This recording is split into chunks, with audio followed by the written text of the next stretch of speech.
எல்லா நேரத்துலேயும் நம்ம மனசு ஒரே மாதிரி இருக்காது. சுற்றி நீங்கள் எல்லாம் ஒரே கதை சரியா?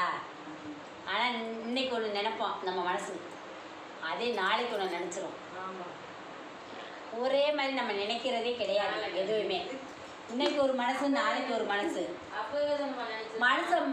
நம்ம மனசுக்கு வந்து அது பழகிடுச்சு.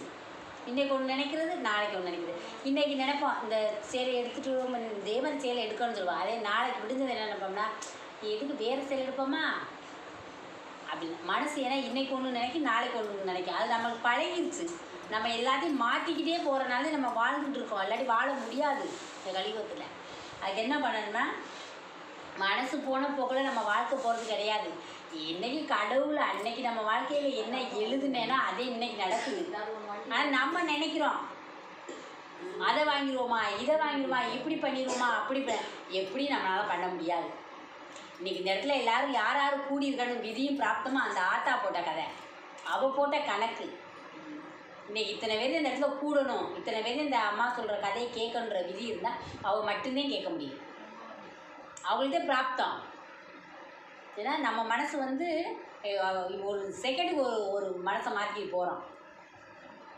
ஆனால் அந்த மனசு மாறுறதுனால எதுவும் கிடைக்கலையா. அன்னைக்கு கடவுள் நம்மளுக்கு எழுதி அனுப்பிச்சிட்டாரு, இன்ன இதே என்னாருக்கு அதுபடிதான் நடக்கும். நம்ம முட்டி மோதினாலும் நம்ம வாங்கி வந்த வரம் என்னவோ அதுவே.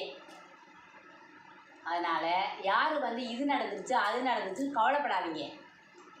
கடவுள் அன்னைக்கு எழுதி அனுப்பிச்சிட்டாருன்னு நினச்சி சந்தோஷப்பட்டுக்கங்க. இதே நம்மளுடைய விதின்னு நினச்சிக்கங்க. அதை விட்டுட்டு புலம்பக்கூடாது. ஐயோ இன்றைக்கி இப்படி நடந்துச்சே, அன்றைக்கி அப்படி நடந்துச்சே அப்படின்னு எதுவும் புலம்பாது.